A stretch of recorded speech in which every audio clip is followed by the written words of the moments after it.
Let's talk about funerals and memorial services for our hospice patients. I know you'll have time when you find the right time to talk with us about the family and the patient. Funerals are less common these days, but nevertheless, they serve a very important function, and the overriding one is being a rite of passage and a way of validating the life of the deceased. It's often said that funerals are primarily for the living, and they are. They benefit the mourners by aiding them in the grief process, confirming the reality of the death, and assisting in the expression of emotions.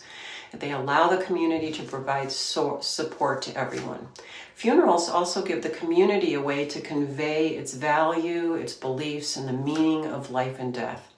Here are some suggestions for planning a funeral or a memorial service. And you may call it a funeral, a celebration of life, a memorial, any kind of gathering in honor of the loved one. Although most funerals occur in churches and funeral homes, they may also be held in a park, someone's house, a community center. Make the gathering as meaningful as possible and reflect your own feelings and memories of the deceased, and keeping in mind what they would have liked.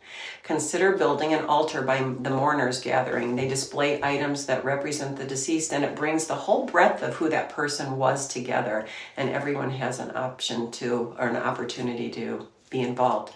Encourage the family members to perform their own personal behaviors that are important to them. Sing. Maybe a child wants to put a favorite toy in the casket, and do include the children. Continue rituals throughout the year, commemorating the special dates by lighting a candle and telling a story on their birthday.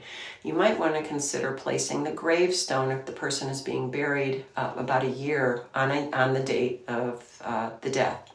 Cremation, of course, is a really common choice today, and there are also lots of choices and multiple options for the remains.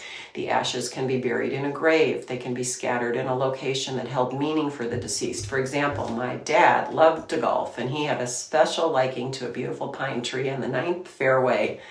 And so we got permission, and our family gathered around the tree early one morning before the golfers were out at 7 o'clock. We held hands around the tree. We each had a special remembrance, and then we scattered ashes around my dad's favorite tree. Perhaps you could even divide the ashes amongst the significant patient or people in the family, and they could do with them what they wish. Perhaps they would keep them in a container or a necklace. There are just so many options.